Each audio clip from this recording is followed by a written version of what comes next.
Hey, what's up, everybody? This is your boy, the dope ass dude. Happy Monday to everybody, and thank you for tuning in tonight. I am really excited about tonight's podcast and excited to introduce you to this magnificent woman, Amber Crowder. She is an extraordinary woman, so I'm really happy she has come on the show tonight. But you already know, if you are not subscribed to the YouTube channel, if you don't mind, go ahead subscribing to the YouTube channel. And while you're there, go ahead and click on notifications so that you can be notified each time a new video is uploaded to the site. And then, if you don't mind, clicking on like as well. That way, this podcast can get shared with others just like you.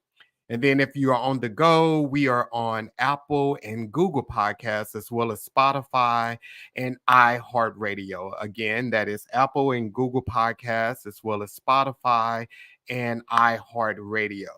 And if you're not following me on IG or TikTok, you can follow me on both platforms at the Dope Ass Dude Podcast. So on both IG and Instagram, you can follow me on the Dope Ass Dude Podcast. And then for Amber, you can follow Amber out on TikTok as well, TikTok and Instagram. On both of those platforms, she is the Bend Down Project. So you can follow her on both IG and Instagram at the Bend Down Project.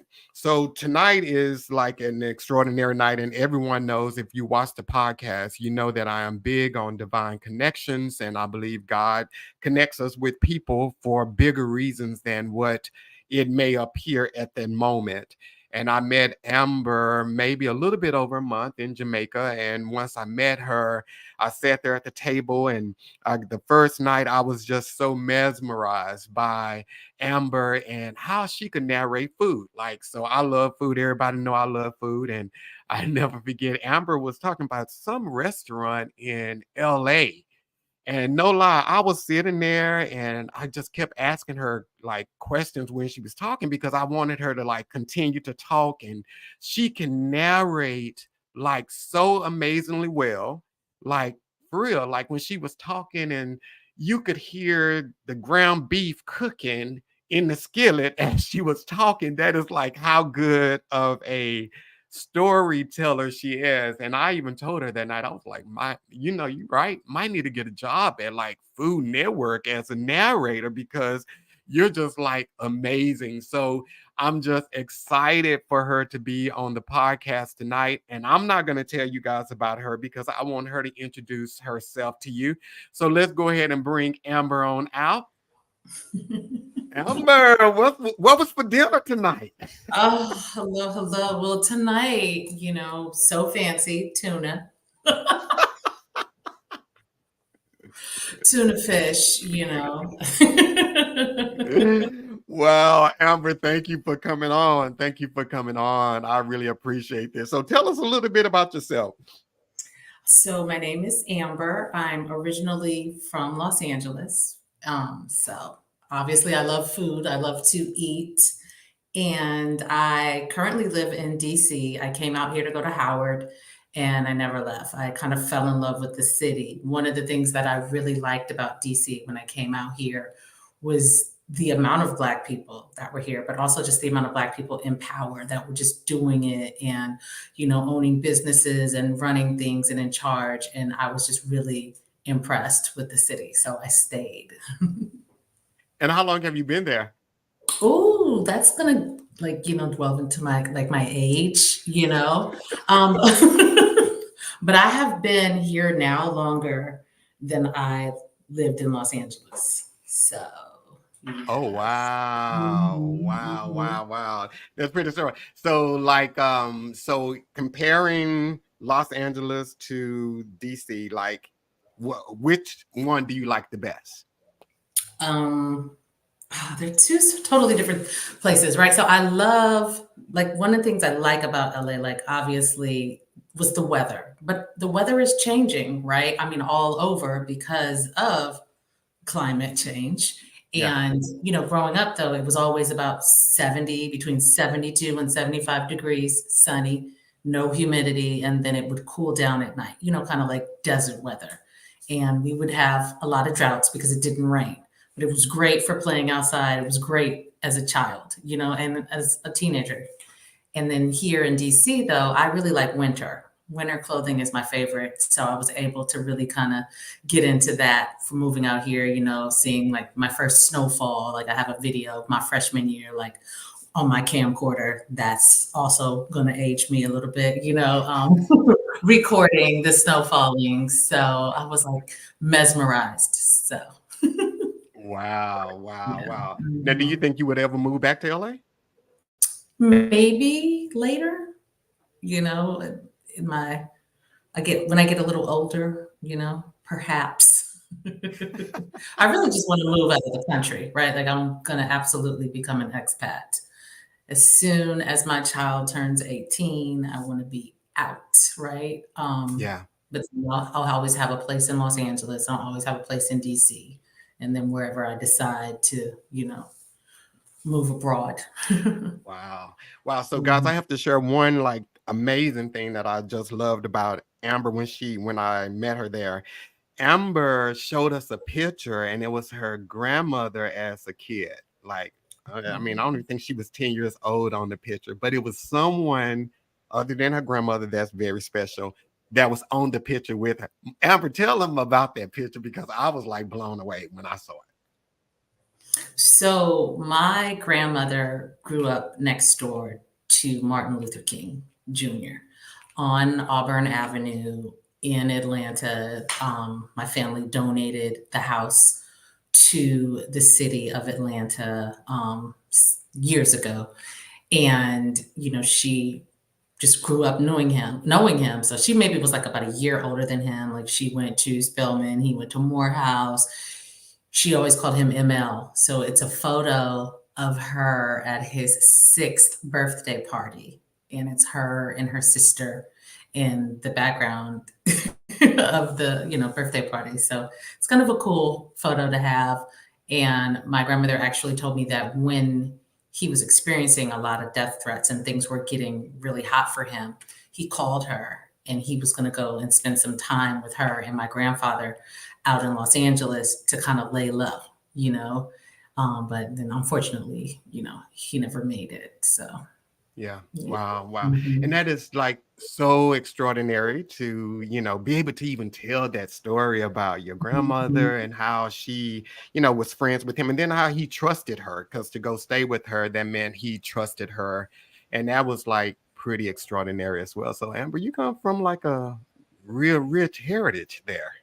Yeah, that was I know that was one of the first like I guess affluent towns back then, that area of Atlanta. And I know that my grandmother was born in that house and my great grandmother was born in that house. And, my great great grandmother is who got the house. So it had been passed down, through the generations. So the good thing is because it's a historic area and there's a little plaque out front that kind of talks about it and everything. I know that that house will always be there, for my child to see, for his children to see, and so on. So, Wow, that's pretty mhm. extraordinary. So, Amber, let's talk about the Bend Down project. Like, so how did you start that? Like, where did that get birthed from? So I kind of thought about it while I was in prison. Surprise, surprise. So, been down means how long have you been incarcerated? So, one of the first things that happened when I went to prison was everybody would ask me, "Oh, how long you been down?" Right? Because you could either have transferred to that, specific facility or you could be new, and so they want to know like, "Well, how long have you been down?" And I was like, "What?" When I first got there because I didn't know what it meant. And I came up with the Been Down project while I was incarcerated because when I first found out that I was going to prison, I was shocked, right? I have never been in trouble before. This was a non-violent crime. I was charged with something called mail fraud, and it was over an email. They told me that there was no financial harm or anything, but the government felt like I was dishonest with something. And So when I got sentenced to 13 months in prison, I was stunned, right? Like shocked, like my jaw wanted to like fall onto the floor. So I lied to everyone. If they hadn't read my articles, they had articles about me in the Washington Post, in other local, newspapers. I was in the news. And what they do is they could create their own narrative. So there's all these other charges and just different things that they're coming up with. And I remember one newscaster was like, she could be facing up to 20 years in prison, right? Because the overall charge of fraud in the federal system can hold up to 20 years in prison. So there's all of this stuff out there in the media about me. Some people are texting me. Some people have no idea what's going on. But when I did find out that I was, in fact, going to have to go to prison, I lied and I told people that I was going to study with a shaman in the rainforest, right? Because I needed a lie where I could not answer the phone and where I could not check my email. And if I'm in a rainforest somewhere, then obviously I'm not going to be able to do that, And also, though, if you know me, you know that there is absolutely no way that I'm going to go do something like that. Like, I'm not really into the woods and like I'm not an outdoor person. So, but anyway, when I was away, I started, you know, feeling like I shouldn't have this shame of incarceration, right? Because there's such a stigma that comes with being incarcerated. It's a horrible thing, right? And I started meeting a lot of different women from various walks of lives. And the one thing that I felt we had in common was that none of us deserved to be incarcerated, right? Like I would listen to certain people's crimes, and especially this is very specific to federal prison, right? That's where I was, which I want to be clear about that. You know what I mean? So I was incarcerated with, most people had fraud. Fraud is such a broad umbrella term that anybody can kind of fall under that charge. So, there's conspiracy, there's fraud, and my attorney told me that the federal government likes to take a bunch of charges and throw them on the wall and see what sticks. And most likely they will be able to find something to stick. And with me, it was mail fraud for an email. Now, mail fraud is generally reserved for people that are like sending drugs in the mail or, stealing mail, different things like that. So mine is even more so a technicality, how I even got under the charge of mail fraud, but I don't get into all of that only because I did sign a plea, right? Because when you see your name versus the United States government, it's intimidating. And you're like, take this plea and get 13 months, or again, possibly face 20 years, because that is what the umbrella charge of fraud can hold, 20 years. So anyway, I know I'm going about a roundabout way, but while I was incarcerated, I started to look at all of the women that were there, the mothers that were there. And as a woman, especially a woman of color, a Black woman, a lot of times we are the main caregiver in our homes. We are most times even the main breadwinner. And what does that look like when you remove the mother from this community, from our community, right? So you're removing an integral part of the community, and then you're putting them somewhere and you're taking away this care and this love, and you're also taking away a form of income. And then you're causing a financial strain because you're removing an income, but also when you are in federal prison, you need money on your books. You have to support someone because it's very expensive in federal prison. So you have to buy everything. You have to buy your soaps, you have to buy deodorant, you have to buy your hair care products, you have to buy lotion, anything that you think of that you need day to day, you have to buy while you're incarcerated, and it's very expensive. So that's when I just started to think like I shouldn't be ashamed of myself, right? The federal government should be ashamed of themselves for putting a lot of these women in prison when it was no need. And the driving factor for me, knowing that I shouldn't have been incarcerated, was that my job while I was in prison, I was the town driver. And so they allowed me to get in a car with someone else that I was incarcerated with. They gave me a cell phone and I was able to drive them around the state of West Virginia. So I was able to go to the hospital. I was able to go to the bus station. I was able to, pick people up from the hospital, sit while people were having colonoscopies. So I would be gone from prison a lot by myself without a guard. And they knew that I was going to come back because I was a law abiding citizen. So if I was such a threat and a danger, like the judge said, that I deserved to go to prison, then why would you let me roam freely still? So, okay. So, I mean, because my heart like dropped when, hearing that stuff. So, like, when you heard the judge say you deserve to go to prison, like, how Mhm. did that make you feel? Because that is like, oh my God, like he is like pretty much making you like the worst person in the world at that moment. So, how did that make you feel? I did feel like the worst person in the world, right? And I had this whole speech planned out because what you do is after you have admitted, okay, I'm going to sign this plea, then you go in front of the judge to get sentenced.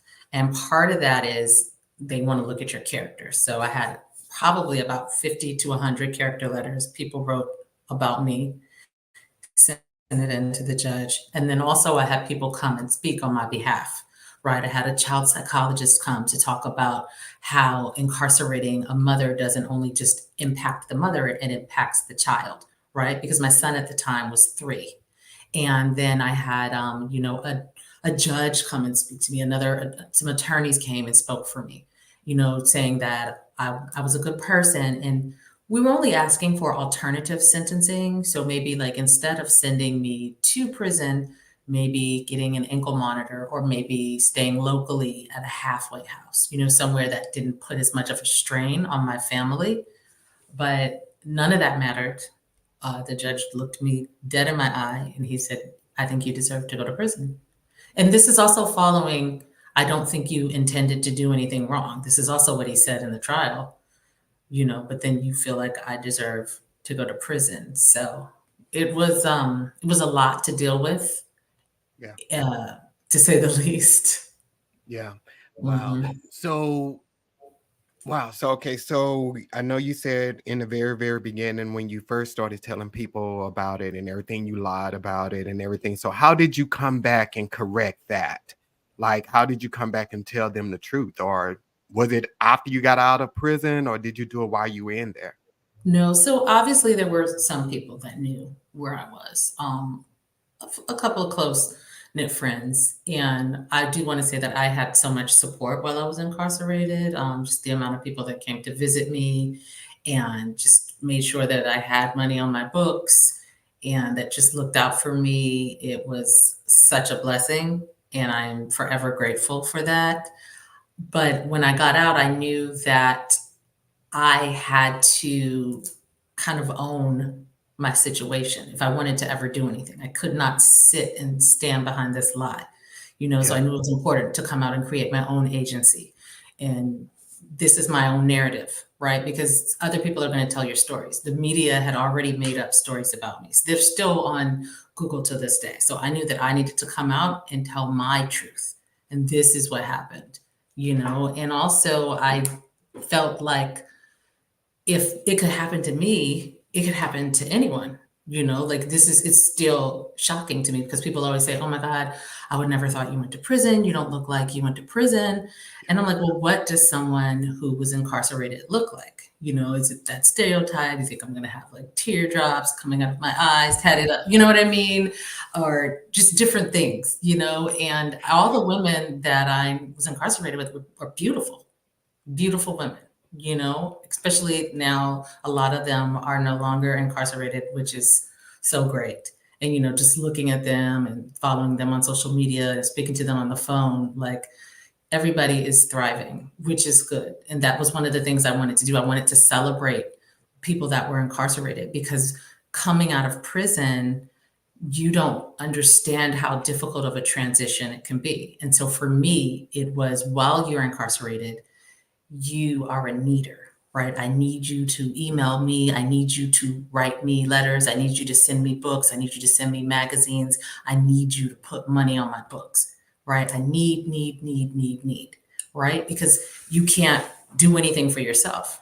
Everything is scheduled for you down to what you're going to wear, what you're going to eat every day, where you need to be at what time.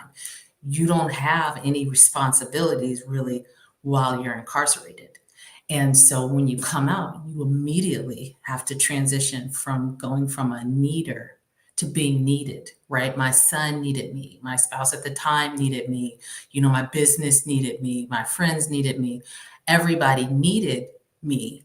And I wasn't ready for that yet because it was a lot. It was overwhelming. And having a transition like that can be kind of shocking. So that's one of the things that I do when I talk to women. A lot of women reach out to me just because I've been so public on my platform that are going through, sentencing, and they know that they have their, date that they have to, go to prison, and they want to talk to me about prison, what they should bring, what they can't bring, how it is. And I know it's just been really helpful to a lot of women because I would have loved to have found somebody like me before I went to prison, because all I knew about prison was what was in the media. So that was another reason I decided to come out. One, I just really want to humanize what it means to be incarcerated Yeah. and to kind of destigmatize it, right? Because of that natural stigma that's associated with it. Two, I also want it to be a resource to women in my shoes who were going through what I went through, who are currently incarcerated, and who are coming out, because those are all three different separate journeys that you're not prepared for, right? There is no blueprint on how to be in prison, on how to prepare to go to prison, on what happens when you get out of prison, And so these are things that I just kind of wanted to talk about. And then lastly, I wanted to celebrate the women that have successfully come out, stayed out, and whether it's just, getting back custody of your children, or keeping a job, whatever it is you're doing, you went through a very traumatic period, and it is important that you're celebrated, because you're not celebrated for being incarcerated, right? Because again, it has such a negative stigma. And I'm not saying that people don't do things wrong and that there shouldn't be some sort of, way to resolve those issues, right? But I am saying that a lot of the women that I was incarcerated with did not deserve the level of punishment that they got for the crime. It never matched. The crime never matched the punishment. Wow. And just a moment of transparency, like, so everything you guys are hearing tonight, this is my first time hearing it as well. Because Amber and we never had this conversation. So when I met Amber, and it's funny how she said, like, people was like, oh, you don't look like you've been in prison. Because when I met Amber, I was so captivated by her. And I mean, I wish you guys could have the experience that I had with her. Like, she owns the room, just her energy, her presence is just super strong. So she shared her social media, Instagram with me. And I shared this with her right before it started. So it took me 2 days to go look at her page. And when I finally went out there and I looked at it, and I was scrolling up her page, and I said, oh, she's an actress. And because she was talking about her going to prison and everything on the thing. So I was like, okay, she's doing like a Saturday Night Live skit and everything. And that's what I really thought she was doing, a reenactment of someone. And I kept scrolling and everything. And I just was like, I didn't, it took me a while to process it, because the person that I met, it wasn't that I didn't think she could do anything wrong. I just didn't think you had experienced that. So then when I realized that it was true, I still never mentioned it to her. I still never had a conversation with her, because at that moment, it didn't matter to me. I didn't, before she came on the show, I haven't Googled her, because it didn't matter, because I met who she is now, which came from that experience and all of that kind of stuff. And I can understand when people say, well, you don't look like you've been to prison. You don't act like you've been to prison. And whatever that means, I don't know. because I've been around people who have been in prison and they don't act rough either. I have a nephew that was incarcerated for 12 years and he's Mhm. out now and he has gotten married and have a beautiful family and he's doing his thing and I'm extremely proud of him. So, but yeah, when I met you, Amber, like I told you, I it took me a while to process because I was like, dang, she's a good actress. Like, she's really doing her thing. So I get that. I mean, and that's the thing that draws me more to you because, like I told you, you own that experience of your life and now you're using it for good and to empower other people. That's extraordinary. You have to, and I feel bad too because throughout that period initially, like I had people in on this lie, like I don't want anybody to know I'm going to prison, and it's so ridiculous. So, I see Willie Henry celebrating inmates. I'm celebrating women that have overcome a traumatic experience, right? Because what you don't understand about prison is every day you are experiencing trauma. It is, you are living through active trauma every day you are incarcerated, right? It is very inhumane. It is unnatural and it's hard. It's hard to be in prison, especially as a mother. It was hard to leave my 3-year-old. It was the hardest thing I ever had to do. And there are two ways the federal government does it. You can, once you are indicted, you go to your arraignment and they say either we're going to let you go and, we expect for you to come back because we feel like you're not a flight risk, or you either feel like their crime is really violent or they are a flight risk, so we're going to hold you until your trial. And so for me, they let me go and I was able to self surrender after I was sentenced. So they gave me I had to surrender June 1st, 2019, right? And I call that doomsday, driving yourself to prison and surrendering is a very difficult thing to do. I know some people don't have that choice. Like once you're just locked up, you're locked up and you have to go, right? And so in prison, they feel like if you are a self-surrender is not as intense. But to me, I feel like it's a harder thing to do to turn yourself in like that, right? And I'm ridiculous, right? I thought about I'm gonna go to Cuba. Right? I'm out. I'm not doing this. You know what I mean? But then, also at the end of the day, 13 months seemed like an eternity to me, because one, again, I only knew what the TV or the media said about prison. And I've never been in a physical altercation still to this day, right? Like I like to say I have tiny wrist, and I can't fight. To say I don't know if I can fight because I never have. So I'm gonna go ahead and err on the side of caution and say that I cannot.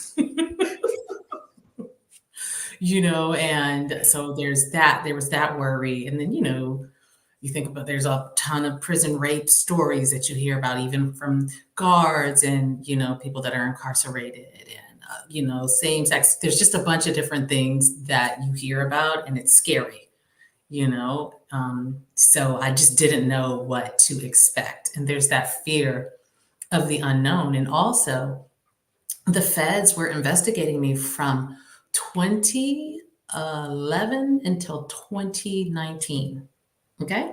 That is a very long time to have an attorney and pay for an attorney, to be investigated, and to try to prove your innocence. Right. And it was like 2 years I had to go to court, 2 years straight, after I was indicted. I was indicted in 2017 because what happens is that stopped the timeline, and then that started a different process. But that's how long I was dealing with the federal government. So on one hand, when I found out that the ending, no matter what it was almost a relief, because to have something looming over your head for that many years is so stressful, and they would do things like they would go away for 2 to 3 months and then they would come back, and they do these fear tactics where they might jump out the bushes on you, like totally wild stuff. They were doing that to my friends. Like I had to get off social media.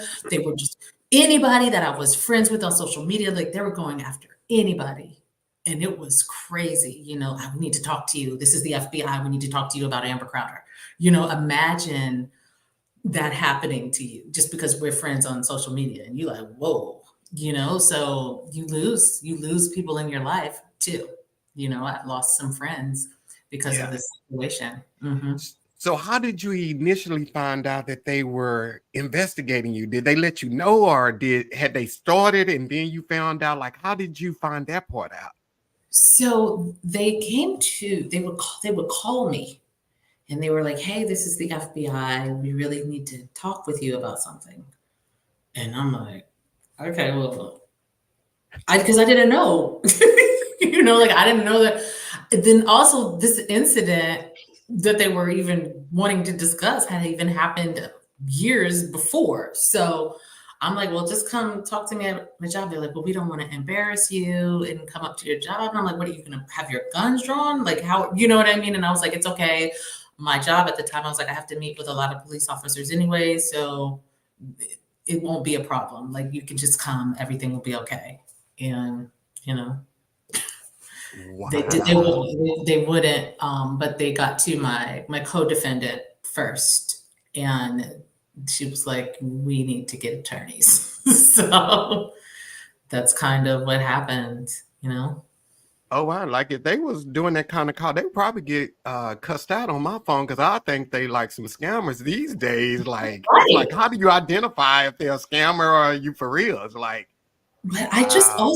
I look at how much money was wasted on just me for a crime where I didn't owe any restitution because they said that no money was taken, right? So you spent so much money just on the resources, just investigating me for this amount of years, investigating friends, going after people.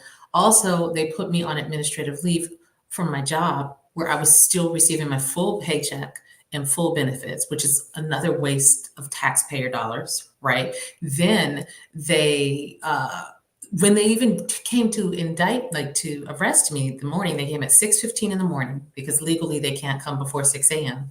They brought the US Marshals, the DC police, and then the FBI. And when I tell you, I live in a small cul-de-sac, and they were in the bushes and laid out on the grass with guns and everything. Like I hadn't been cooperating with them this entire time. If the FBI called me to come to a meeting with my attorney, I always showed up. So to come to my house with guns drawn at 6:15 in the morning, is another fear tactic. They put me in shackles. I'm walking. I'm wearing Birkenstocks. Okay, some mom jeans and a white V-neck that I was sleeping in. Right to go get booked. I didn't know that I needed to have socks on with shackles. It tears up your wrist. It tears up your ankles. Like everything was wild. And I got booked 3 times. First with the FBI, then with the DC police, and then with the US Marshals. So they took my fingerprints, 3 sets of fingerprints, my mugshot 3 times. And one thing I'm thankful about is that I cannot find my mugshot anywhere online because I'm like, whew, that would be a doozy floating around because I already know what I was looking like that morning. So let me ask you this here, Amber, because I mean, just I'm assuming that even during this time you hadn't shared it with anybody what was going on with Right. everything. So how did you? I mean, because that is like a lot to It is a deal lot. with.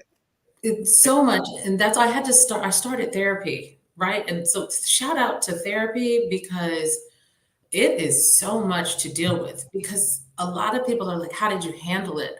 But one of the things that I knew, I didn't have the luxury to fall apart. Some people can just fall apart over anything. Like I have seen people just fall apart, and I had to always be strong for my child. right? So one of the things when I first found out that I was going to prison, I was staying at home with my son at that point, right? Because I didn't have to go into work, and I had a nanny like 1 day a week, just so I could, if I needed to run errands or do something that wasn't conducive to taking my 3-year-old. So I knew that it was going to be really hard for him to be seeing me all the time, to just never see me. So I started to add on days with the nanny, and eventually I put her on 5 days a week, right? So he would get used to not seeing me as much, which is really hard to do because obviously I wanted to spend all of my time with him because I was leaving, but I knew that it was the best decision for him. I had to just figure out how are bills going to get paid and how is this going to happen, and just different things like that. So, I was running a whole business at the time too, so I also had to figure out, well, what am I going to do with this? And I just didn't have the luxury to fall apart. You know what I mean? Like this is the black woman. I'm gonna take care of it. I have to handle this. I'm gonna get my business together. I gotta situate things for my son, and then I'm gonna go to prison. You know what I mean? Like it was in, that order. Like this is what I have to do. I don't have time to, you know, fall apart. Did I want to lay in the bed and cry? 100%. I wanted to be, woe is me. I wanted to be the victim, right? Because this is what I felt like, a victim, because I still didn't understand, how am I going to prison? How is this happening to me?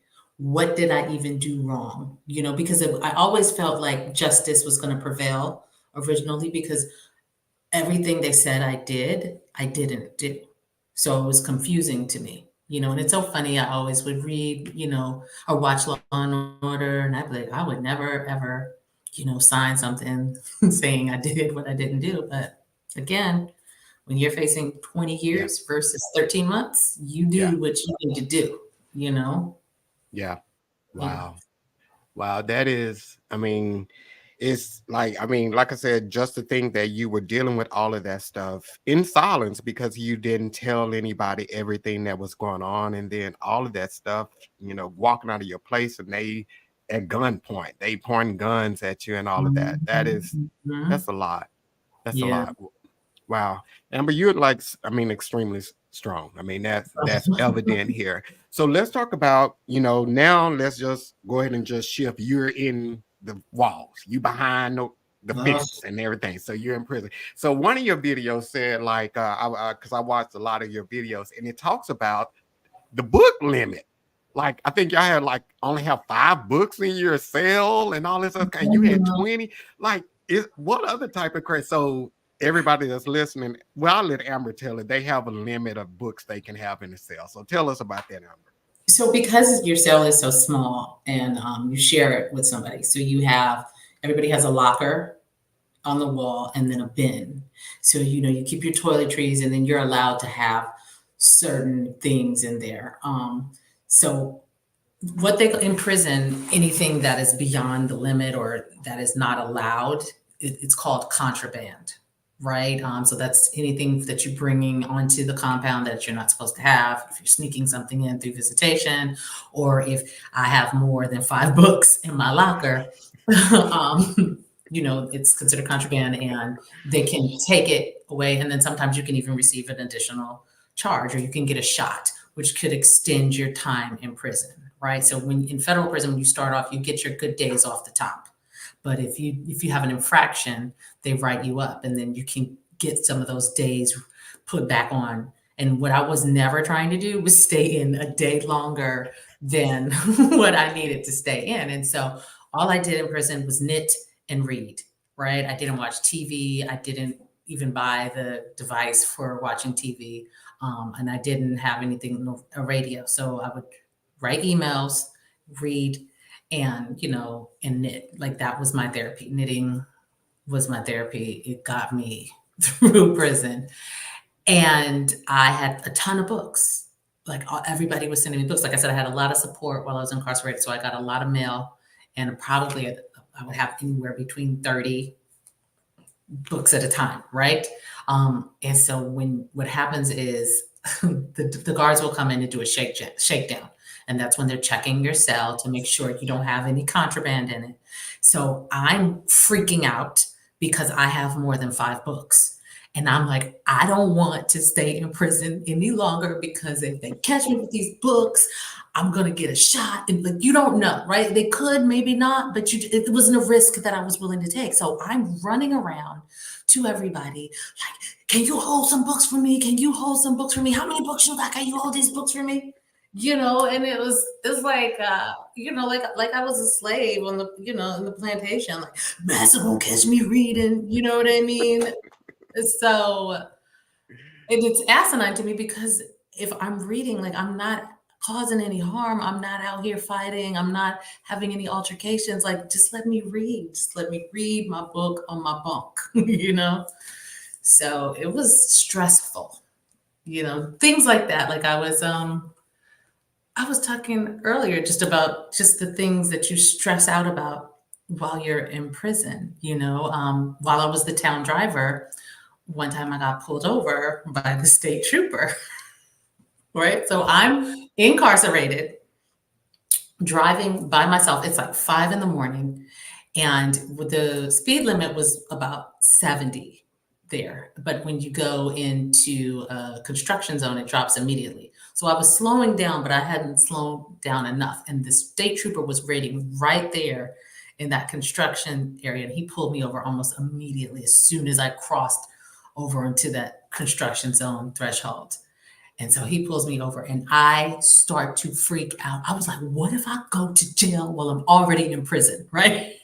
Because I didn't understand, so he pulls me over and I have on my khaki federal inmate uniform. And he's like, license and registration. Now, I don't have registration. The tags say federal government, and my license is in this contraption that says federal inmate, right? And then it's like a photo of my license. And I'm like, how am I going to let him know that I'm not running away from prison? You know what I mean? And I'm like, hey, I am an inmate at such and such, and I am on my way to pick up somebody else. Here's my license, but I don't have any registration. And kid you not, he looks at me and he says, how the F did you get this job? Like I have to tell him, like, this is my job. I'm at a working camp, blah, blah, blah, blah, blah. And so he goes away for a minute. And when I was like, oh my God. Because first of all, I'm like, I'm going to have to tell the people back at the prison that I got pulled over. And then second of all, I'm like, what if he doesn't believe this story, and then he takes me to the local jail because he thinks that I have busted out of prison. Anyway, he comes back and he's like, okay, I'm not going to give you a ticket. Here's just a warning. So he gives me an official warning. But now when I am out in the community, I am not allowed to bring anything back with me. I can't have anything on me. And most of the time they're making you strip naked when I come back into the prison, right? This is how intense it is. So I am like in angst that whole drive to where I had to go pick the lady up. And I had to come back and I'm like, I don't know if I should tell them about this written citation that I got. I don't want to throw it in the trash, but I didn't know what to do. And I'm like, if they catch me with it, like I'm going to get in trouble. And then also I could lose this job. And it was a good job to have because it got me out of prison, and otherwise I was cleaning the toilets because that was the first job. When you first come, you're either working in the kitchen where you have to be there at 5 in the morning, or I did what was called cottage maintenance, where I had to clean the toilets and stuff where I lived. Okay. So the town driver was a jazzy job. And I ended up telling them. And so I had to meet with the warden, right? Because the warden is who gives me permission to be out in the community. And she's like, well, we haven't had any complaints about your driving before, but I just want to make sure you're not being reckless. And, if you got to promise me that you're not going to get pulled over again. And I just looked at her and I was like, I'm a Black woman riding around in West Virginia. Like, and she kind of just looked at me and said, But it would be these little things like that that would make me freak out. Like, we're not, as a federal inmate, you're not allowed to touch money. And I remember you're supposed to thoroughly look at the car before you take it out of the compound. And I think this one time I hadn't. So when I was driving back in, I noticed there's a dime on the floor. I'm freaking out, like, oh my God, I'm gonna get in trouble. They're gonna think that I was somewhere using money and I stopped at a store, right? Like, because these are all these things that are just running through my mind. I'm like, I'm gonna get a shot. I'm gonna have to stay here longer. I'm gonna lose my job, And like, I was so nervous about this dime in the car. And as soon as like the car came out, I was like, there's a dime here. I don't know how I got it. I don't, it wasn't for me. Da da da da da. And they were pretty cool about it. But these are just the things that stress you out for no reason. Like, this is the level of stress that you're dealing with while you're incarcerated. Like, just silly little things like that, like hiding your books, or them coming in. Like, it would be so cold in there because they keep it at a certain level. They say that a virus can't thrive, when the temperature is below a certain level, and would be freezing in the winter. But you're only allowed to have one blanket. So sometimes people find a way to get two blankets, and you would get in trouble for that if you were caught with two blankets, just because you're freezing at night. We're sleeping with long johns on, multiple pair. I crocheted myself a blanket. You're allowed to have one. You were allowed to have one crochet item. Some people made pillows. I was like, I need a blanket because it is cold in here. But yeah, just little things like that. Like, I just want to be warm. Wow. So how did you get back to a sense of normalcy after experiencing all of that? I know you said you went to therapy and everything, but outside of therapy, like, how do you get back, or not get back, but get to a place of normalcy? Like, that trauma is not. Yeah. I think normal is just different now, right? This is a part of my life that I'm never going to forget. And it's just part of who I am. Like, anytime, like, I'm always thinking of a funny little anecdote or story, right? Like, I deal with a lot of things with humor, right? Because prison is intense and serious, but you think about it, a lot of the scenarios and stuff, you have to laugh because it is ridiculous that you have these grown, like, that I was a grown woman in my 40s stressing out about finding a dime at the bottom of a vehicle. You know what I mean? Like, little simple things like that. I think my umbrella got taken, and it was a unique umbrella, and I was like, oh my God, if they find somebody with this umbrella, I'm gonna have to confront this woman, because you can't get your stuff taken in prison, right? Or you'll just never have any respect. Wow. So it's just little things like that where I'm like, every night praying, like, please don't let them find the girl that had my umbrella. Just all kinds of silly things. So that is just part of my life. And then now, like, I want to say, like, I can be at the edge of ruin and I'm okay, because I have been through the worst. You know what I mean? Like, nothing is ever going to compare to having to leave my 3-year-old. And if I was able to do that and come out and be okay, everything else can be worked out. So a lot of things now that seem highly stressful to someone, I'm like, okay. And my motto in life is every day is a new adventure. And that's how I look at it. Every day is a new adventure. I can't worry about things, a lot of things that are out of my hands. I just have to let it go. And that is just kind of how I'm living my life right now. Is my life amazing? Absolutely not. But it is absolutely amazing because I am no longer incarcerated. You know what I mean? And every day I can speak to a woman and help her. You know what I mean? It's just reassuring. Like, hey, I've been where you are. I know what you're going through, and it gets better.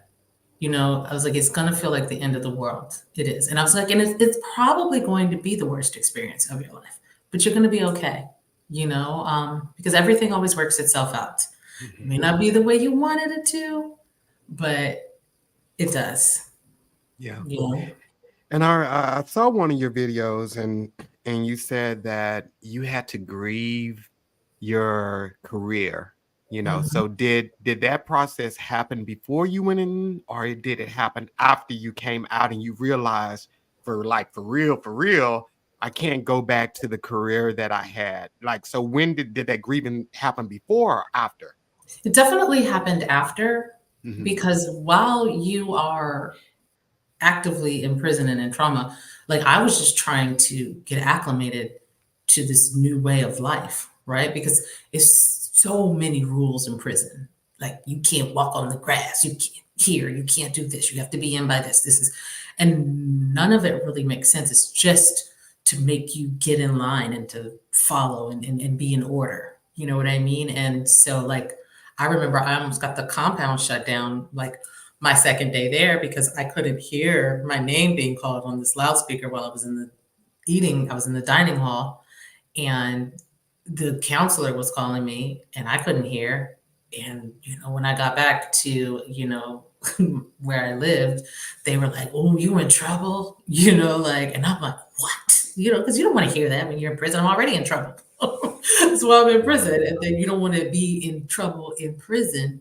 And I remember that was the first time I had been yelled at as an adult for a very long time. And again, like I said, like I was over 40 when I went to prison. So I wasn't used to people talking to me in a way. And also, I was like a boss, you know what I mean? So it was like, who is yelling at me in my face? And then it was this white lady who was not as old as me, but looked a little older. You know how they be aging sometimes. Okay.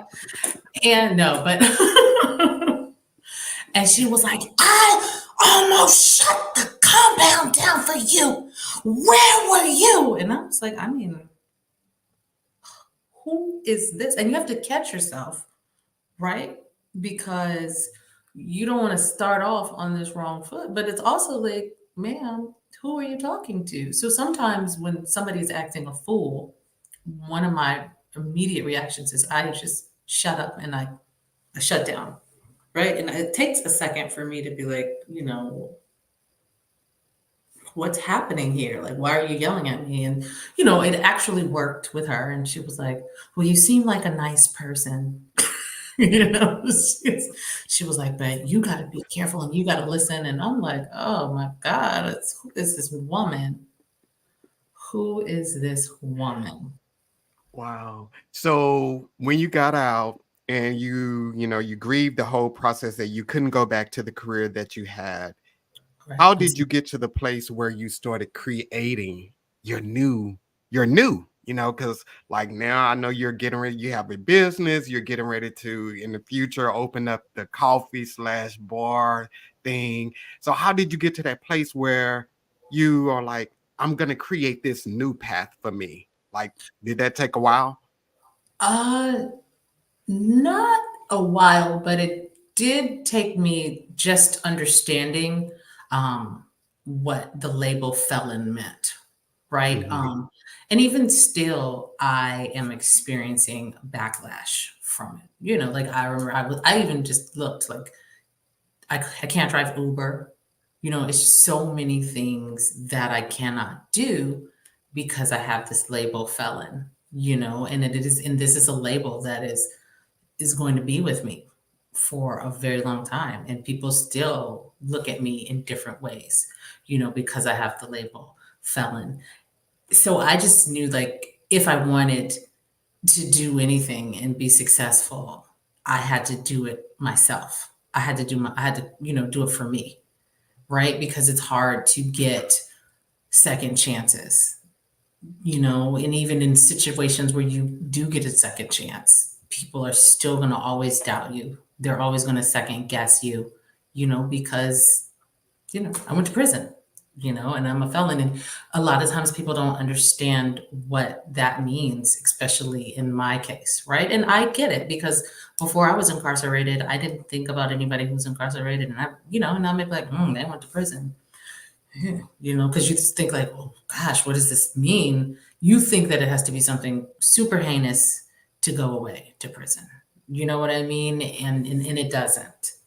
It doesn't. And I didn't even know the difference between, state charges versus federal charges until I started going through my whole ordeal. It's so different. You know, people the federal government will sentence people to prison for 30 days. I was locked up with a girl who was sentenced to 30 days in prison. It's ridiculous. You know what I mean? You're sending her 5 hours from home to go away for 30 days. There were people get 6 months, and since they put people for misdemeanors in prison. You know what I mean? It's a money thing. Because it's free, basically free labor. When I first went to prison, I was making $5.25 a month, not an hour, not a week. That is not a misspeak. It is a month. Once a month, I would get a check put on my books well, not a check, but I would get $5.25 put on my books, right? And I'm like, so when I first got to prison and they were telling me about this salary and that I had, and I had to choose a job or jobs I could look into, and I said, oh, I don't want to work. I don't need to work. Right? Like, no, I'll pass. This $5.25 is, mm-mm. And, for people that know me, I'm bougie. Okay, like I'm just going to be very honest with you when it comes to like staying in hotels and stuff. I'm super picky, right? Sometimes I've gone into people's houses and I've stood up because I don't like the way the material looks on the couch or the stains in the chair. I don't know what I think the stains in the chair are going to come through my pants and get to me. I don't know what it is, but I am that level of bougie, and I got some nerve, right? And I then had to go to prison and sleep on used sheets because everybody uses the same sheets and it's laundry day. And sometimes I'm getting sheets back with men's stains on it that are not mine. So I got to sleep in other women's stains, and the first night, I kid you not, I had my knees to my chest, and I am like looking around mortified, like I'm not going to be able to do this, right? Because this is nasty, like I almost listen. That was a really hard adjustment for me, getting in these showers with all these other women from every part of the country, and everybody's hygiene is a little different. You know what I mean? And mm-mm. I was like, I cannot. Some people just didn't shower. Some people used the restroom in the shower. Like it was just all kinds of things that I had to get used to. And I thought like, well, since I had been in prison now, like I felt like coming out, I'm worse now. Like after having to have gone through that, like I remember every time like my friends and I were planning travel, they're like, you find the place because I'm not, you know, because I'm notorious for going into a room and being like, absolutely not. It's not going to happen. Mm. What is that? Is that a floral runner? It could just even be the runner at the bottom of the bed. You know how those Caribbean hotels will have that floral runner, baby. It is going on the floor immediately. I'm throwing the throw pillows off. I'm like, these never get washed. These never get washed. I'm not walking on any carpet. I don't like any hotel rooms that have carpet. It has to have a floor. Like I can't. Oh, I'm super ridiculous. No matter what, I'm showering in shower shoes. It could be at the Ritz, the Four Seasons, the Waldorf Astoria. Baby, I'm gonna have some flip flops on in that shower. Oh my God. Oh my God. So Amber, so who are you now? Like who is Amber? Like what do you want people to remember about you or know? Like when they meet you, what is the takeaway you want people to have of you? Um, that's a great question. I always want people to think that I'm funny. That's a given. That's No, gonna happen. I want I want to change people's perception of what incarceration looks like. I want you to meet me, hear my story, and I want you to understand that people incarcerated are human, right? Like I want to humanize that for you. I want you to have a different perception when you think about someone going to prison. And that's really, if I could just do that, if I could just get you to thinking in another way. I know everybody is not going to be, so I have now, will say that I'm an abolitionist just after having gone through my ordeal and just having done research and just seeing the effects of incarceration. I can say that I'm an abolitionist. Everyone is not going to be an abolitionist, but I do want you to think of incarceration in a different way and what that looks like and what rehabilitation looks like, and what crime is really deserving of being locked away. How does that look and how does that impact a person, right? Because there's no rehabilitation in prison. You don't get any therapeutical services. Nobody talks to you about, hey, you went to prison because you did X, Y, and Z crime, and that's why it's bad. So let's talk about that. Let's talk about why you did that, or let's talk. Let's do a deep dive into that. You don't get any of that. Matter of fact, if you come into prison and you're on medication, they take you off of Xanax, they take you off of everything. So how do you function? Um, and here's the messed up part about it is if you have certain meds that you can carry, right? Like I'm diabetic, so I was able to keep my diabetes medicine in my locker. But other meds people can get high off of. People gonna find a way to get high. So there's a pill line, and so you have to get and go stand in line outside to get this heavy medication. So a lot of people don't want it because that's another stigma in itself. Because then you're like, oh, that person is crazy. They go to get, you know what I mean? Because they're standing in line to get a pill that's obviously, for something serious, most likely something with mental health, and so that in itself, you're already stigmatized because you're incarcerated, and then you even putting yourself in another, subgroup where you have to stand in line to take medication. So you witness a lot of women that are unstable in prison. And I will say that for a fact, people can be, a little off their rocker. So that's just a whole nother system you got to learn to navigate. I'm to myself, you can, it took me a while to even open up to people because you just got to scope them out. You don't know, and sometimes people, if you've been locked up for a long time too, that can start to wear and tear on you. Right. And so I was at a camp because there's different levels of, prisons, and I was in the least restrictive environment, right? And the minimum.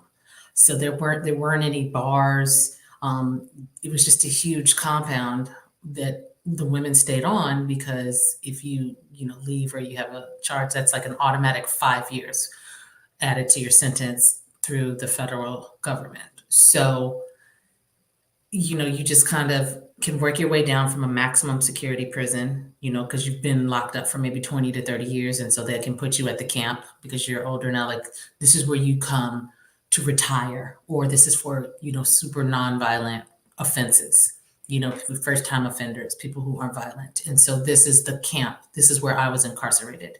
So it was either, people that had done some serious crimes that had worked their way down, or just people in there for really silly things, Wow. Wow. Wow.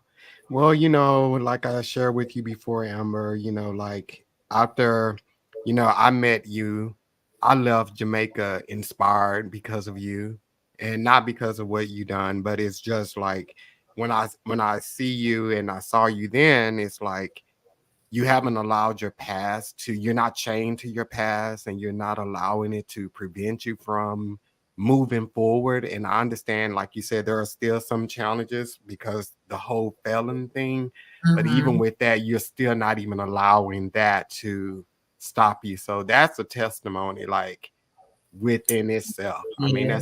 that's amazing. So I love that. So Thank so you. what's next for you? Um, so, we talked about the business, so that is moving forward. Also, I want to get a lot more involved in I don't like to call it criminal justice because it is not justice, right? So I call it, maybe criminal reform. A lot of the laws and just, things behind incarceration. And I love to work more with women, right? Like everything that I do right now with the Bend Down Project is me, my resources, my money, everything. So I would love to find a way to kind of catapult that into a way where I could help women, get them jobs, just doing different things, and provide them with more services, right? Because obviously I'm not giving legal advice, I'm not giving any therapeutic advice. Like this is not my areas of expertise. But what I can do is I can just help you the way that I felt, helped me. I can just tell you things. I could give you some advice. You could take it or leave it. I can answer your questions. I can try to make you feel at ease about a situation that is going to be causing you angst 24/7. So, Yeah. yeah. And then one final, I mean, our time is past, but one other question. So, like people who have experienced something traumatic in life, it Mhm. may not be going to prison or whatever, but they've dealt with something traumatic. Like, what advice or what word of encouragement would you give them for not allowing that moment or that experience to conquer them and cause them to quit? Like, what would you tell somebody like that? I mean, what people told me, and I hated them when they told me this, is this too shall pass, right? And it's true, right? And it did, and sometimes I look back and it's like, oh my God, I can't believe I went to prison. You know what I mean? Like, but I'm okay. I survived it. I'm back with my son. My life has changed drastically since incarceration, but that's also to be expected. And like I said, I look at every day as a new adventure because you like to just remain contemporary and in the moment is such a hard thing to do, but it is so much better for your mental health as well, right? Like, so people say, oh, you're so strong and you can handle all of this, right? But who wants to? You know what I mean? Because I did feel like for a while, like, oh my God, like these punches keep coming, right? These punches have not stopped and they keep coming. But again, nothing compared to being incarcerated. And like I said, I know if I made it through that, I can make it through anything. So this is just kind of how I, tell people this too shall pass. Every Yeah. day is a new adventure. And that's just how you have to look at it. I just look at what's going on today and let's handle today. And Well, that's I what I mean, do. that's a great word to last because I always tell people all the time too. Most Mhm. things that happens in our life, it's just a moment. And like It you is a said, it's moment. gonna pass. It's Mhm, gonna pass. And I like how you say stay in the current moment of what's going mhm, on with you. Yeah, I mhm, love that. That is just mhm. amazing. So, guys, that is our time for tonight. But Amber, I'm even more inspired, my friend. Well, thank you so much. I know I can be all over the place, so I hope I No. answered your You were question. amazing. You were amazing.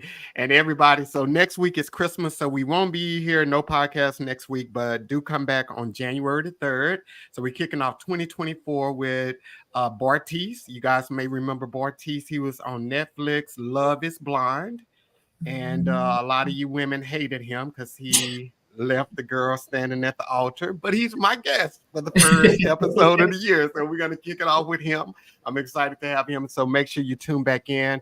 But go out. Amber's IG and TikTok information is scrolling across the bottom of the screen. It's a very inspirational page, just watching her journey and seeing how she's evolving into something greater. So definitely go out and check her. And I think we have one other question too for you from Willie. I think he was asking like, why not men, celebrate men that's been incarcerated? So I thought about it, but when you look at the organizations out here right now that are helping people that are formerly incarcerated, there's almost none geared towards women, right? And I can only speak about my experience, and it's a unique experience to be incarcerated as a woman versus a man, right? Men are also much more prone to even admit to being incarcerated. It's even hard to find a woman who will say, yeah, I was incarcerated. It's all hush hush. Like I even have so many people in my DMs like, girl, I went to prison, but I would never tell anybody. You know what I mean? Like you find a lot of that because it's such a stigma. And there's just not any organizations out there that are just really dedicated to helping women. And that's why I really want to work with women. And I'm a woman myself. So, it's my experience that I can really help to speak on. And before we go, I want to give a shout out to, I'm going to try to get all these names first time around. Art, Charles, Demetria, Eric, Jamal, Joe, Marlo, Melissa, and Sean. That was everybody. That was 9 folks. So shout out to all of y'all people. Happy New Year. Merry Christmas to everybody. And we will see you guys again on January the 3rd. All right, then, guys. Peace. Bye.